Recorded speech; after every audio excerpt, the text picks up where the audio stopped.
দুঃখিত, গত পর্বটি কোনো কারণে কেটে গেছে, হয়তো টাইম লিমিটেশনের কারণেই। তো আবারও শুরু করলাম ভয়েস এবং অডিও ভিডিও দুটো দিয়েই, যেহেতু নেই, ব্যাপারটা কেটে গেছে।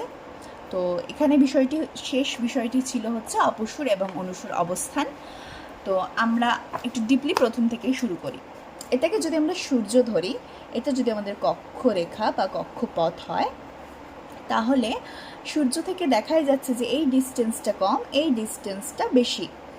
তো মোটামুটি ধরে নেওয়া হয় যে প্রায় 15 কিলোমিটার দূর থেকে সূর্যকে প্রদক্ষিণ করে পৃথিবী। এবার 4 জুলাই সূর্য থেকে পৃথিবীর দূরত্ব সব থেকে বেশি হয়, প্রায় 15,20,00,000 কিমি, 15,20,00,000 কিমি। এই যে দূরত্ব, এটাকে বলা হয় অপসূর অবস্থান। অপসূর মানে অপসারিত হয়ে যাচ্ছে, এইভাবে যদি মনে রাখা যায়, মনে রাখার জন্য বলছি, বিষয়টাকে সিরিয়াসলি নেবেন না। অপসারণ আমরা বলি না, অপসারিত করে দেওয়া, অপসারণ করে দেওয়া। তাহলে আমি যদি এটাকে অপসারণ ভাবি, মানে অপসারিত করা হচ্ছে, এটা হচ্ছে বড়টা, মানে দূরত্ব বেশি, এটা হচ্ছে অপসূর অবস্থান। এটা হয় কবে? 4 জুলাই। আর এটা হয় 3 জানুয়ারি। এটা হচ্ছে অনুসূর অবস্থান। এই অবস্থানে সব থেকে কম দূরত্ব সৃষ্টি হয়, সেটা হচ্ছে 14,70,00,000 কিলোমিটার।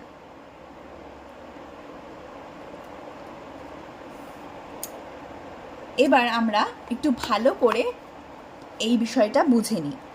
এটা যদি আমার সূর্য হয়, এটা যদি আমার কক্ষপথ হয়, সূর্য, এটা হচ্ছে কক্ষপথ, এইটা হচ্ছে আমার কক্ষতল। পৃথিবী নিজের চারিদিকে ঘুরতে ঘুরতে বিভিন্ন সময় বিভিন্ন অবস্থানে অবস্থান করছে। এই যে কম অবস্থান করছে সেটা হচ্ছে আমার অনুসূর অবস্থান, আর বেশিটা হচ্ছে আমার অপসূর অবস্থান।